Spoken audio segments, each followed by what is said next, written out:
अस्सलाम वालेकुम जी। मैं डॉक्टर शहज़ादी सरवत आपको अपने चैनल पर खुशामदीद कहती हूँ। आज की वीडियो का मकसद आपको बताना कि होम्योपैथी में एक और बहुत ही ज़बरदस्त मेडिसिन है जिसके बहुत से फ़वाइद हैं। तो जितने होम्योपैथ्स मेरे जो हैं कोलीग्स हैं, ये डॉक्टर्स हैं, ये स्टूडेंट्स हैं, वो सब इस वीडियो मेडिसिन से भी का फ़ायदा नाम है हासिल कर सकते हैं पिसीडियम और गजावा। दूसरे लोग भी। पिसीडियम गजावा तो मैं वीडियो का आगाज़ करती हूँ।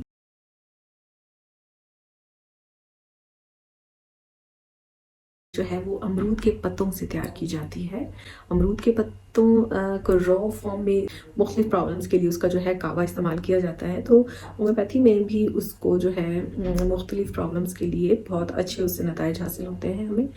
तो की मेडिसिन की तैयारी जो अमरूद के जो बिल्कुल यंग लीव्स होते हैं, यानी बिल्कुल जो छोटे पत्ते होते हैं, ताज़ा पत्ते, उनसे इसकी दवाई तैयार की जाती है।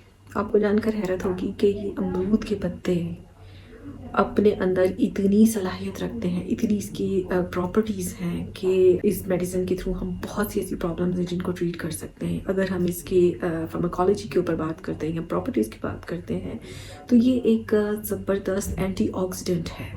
सबसे पहले तो अगर मैं इसकी एंटीऑक्सीडेंट के ऊपर बात करती हूँ, देखें हमारे बॉडी में लिवर जो है वो डिटॉक्सिफाई करता है। बॉडी के अंदर जितने भी फाजिल मादे होते हैं उनको जिस्म से निकाल देने का काम लिवर हमारा कर रहा होता है। लेकिन अगर लिवर में कोई प्रॉब्लम आ जाती है और लिवर ठीक से काम नहीं कर रहा होता, तो पिसीडियम गौजा के अंदर एक ऐसा एंटीऑक्सीडेंट, सुपर एंटीऑक्सीडेंट पाया जाता है जिसे क्वेरसेटीन कहते हैं। क्वेरसेटीन बहुत हेल्प करता है, एक तो लिवर को बूस्ट करता है उसके काम के लिए, सेकंड ये इटसेल्फ एक एंटीऑक्सीडेंट है। तो बॉडी से जितने भी जो एक्स्ट्रा चीज़ें हैं, जो जहरीले मादे जमा हो जाते हैं, अगर जिस्म से सफाई नहीं हो पा रही तो उनको निकालने में बहुत अहम किरदार अदा करेगी। अच्छा जनाब, इसकी जो सेकंड प्रॉपर्टी है वो है एंटी माइक्रोबियल। अब माइक्रोब्स वायरस भी हो सकते हैं, बैक्टीरियाज भी हो सकते हैं, तो इट मीन्स कि एक बहुत ज़बरदस्त एंटीवायरल है।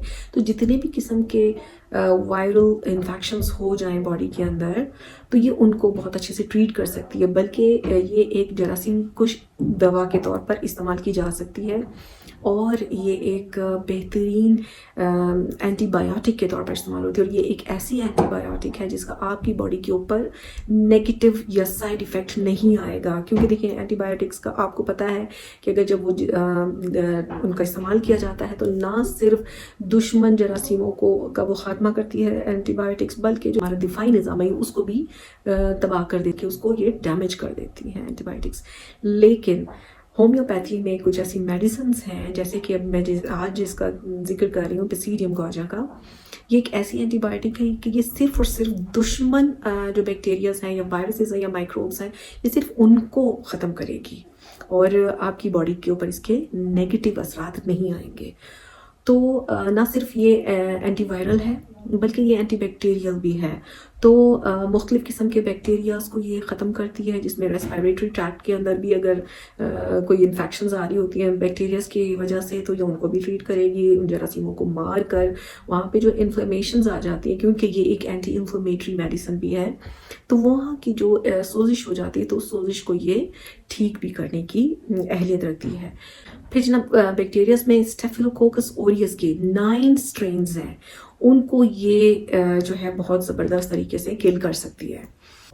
इसके अलावा ये एक एंटी प्लाक भी है।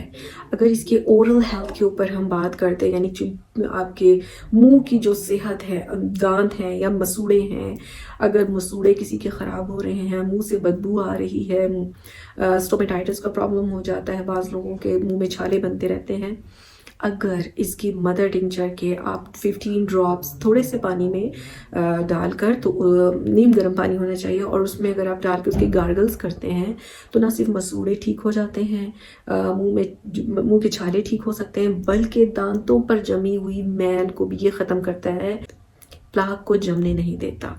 तो दांत ये जो हैं एक वो आपके चमकदार, एंटीमिटाइजिंग सफ़ेद और मेडिसिन भी है। मजबूत भी हो जाते हैं इसके इस्तेमाल से। फिर इसके अलावा अब देखें मेटाजेनिक एजेंट्स के बारे में मैंने आपको पिछली वीडियोस में भी तफसीलात दी हुई थी। मेटाजेनिक एजेंट्स वो हैं जो आपके डीएनए की जेनेटिक इन्फॉर्मेशन को ही चेंज कर देते हैं, और उनमें जो सरफहरिस्त चीज़ है वो है सिगरेट नोशी, जिसको बहुत ही जो है वो आम सा समझा जाता है, इसको फैशन में लिया जाता है, लोग पी रहे हैं लेकिन ये नहीं समझ रहे कि वो कितना नुकसान दे रही है। फिर बहुत ज़्यादा एक्सरेज जो करवाती हैं, डिफरेंट टाइप्स ऑफ रेजेस, ये आपके जो है डीएनए में चेंजेस ले आती हैं। और इसके अलावा अल्ट्रावायलेट रेजेस हैं, मुख्तलिफ केमिकल्स हैं जो कि आपकी बॉडी को डैमेज दे सकते हैं, और अनहाइजेनिक फूड्स, इन्फ्लेमेटरी ऑयल्स के अंदर पके जाने वाले जितने खाने हैं ये आपके स्टमक के अंदर प्रॉब्लम्स ला सकते हैं। सिगरेट या धुआं या पोल्यूशन या आपके फेफड़ों में जो है वो चेंजेस ला सकते हैं। फिर इन चेंजेस से क्या होता है, अगर इनको ट्रीट ना किया जाए वक्त के ऊपर या इनको रोक ना लिया जाए तो ये कैंसर में कन्वर्ट हो जाते हैं, क्योंकि म्यूटेजेनिक एजेंट्स जो है वो कैंसर कॉज करते हैं।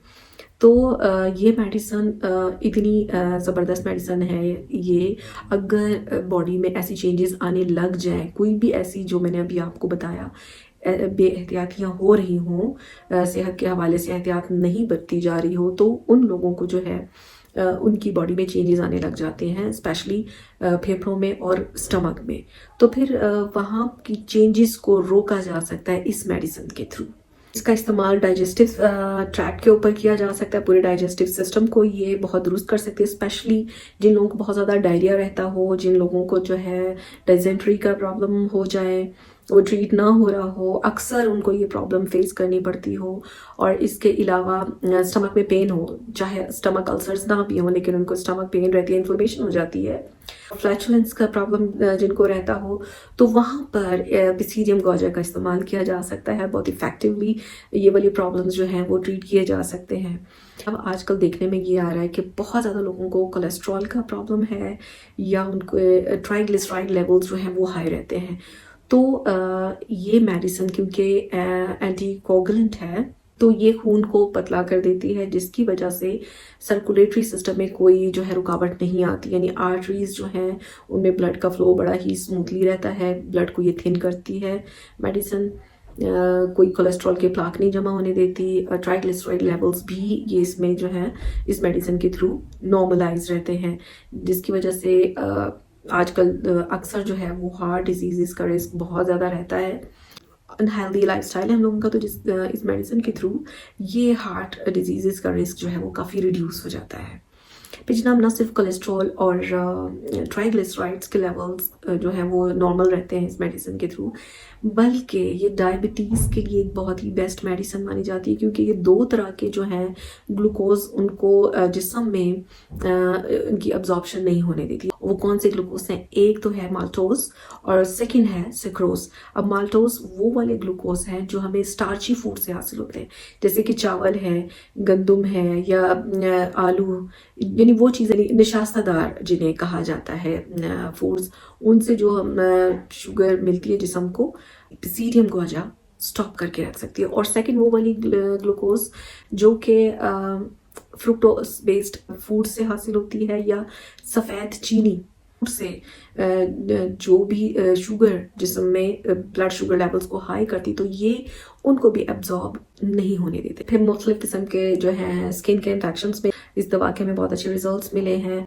इसके अलावा जो है मुख्तलिफ किस्म की बुखार, उनमें ये बहुत अच्छा काम कर सकती है। तो जनाब आज की मुख्तसर सी वीडियो है, लेकिन इसमें काफ़ी इंफॉर्मेशन हमें मिल जाती है, और जितने होम्योपैथ्स हैं, न्यू होम्योपैथ्स हैं, उनको एक रहनुमाई मिल जाती है। तो अपनी प्रैक्टिस में पिसीडियम गौजा को भी ज़रूर इंक्लूड करें और इसकी प्रॉपर्टीज़ को देखें, आपको बड़ी हेल्प मिलेगी। ऐसे बहुत सारे केसेस जो कि ना हल हो रहे हों, तो हमें इस तरह की मेडिसिन से बड़ा फ़ायदा मिलता है। हमें इन्हें प्रैक्टिस में ज़रूर लेकर आना चाहिए। अपना और अपने प्यारों का बहुत ख्याल रखिए और मुझे अपनी दुआओं में याद रखिएगा। अल्लाह हाफिज़।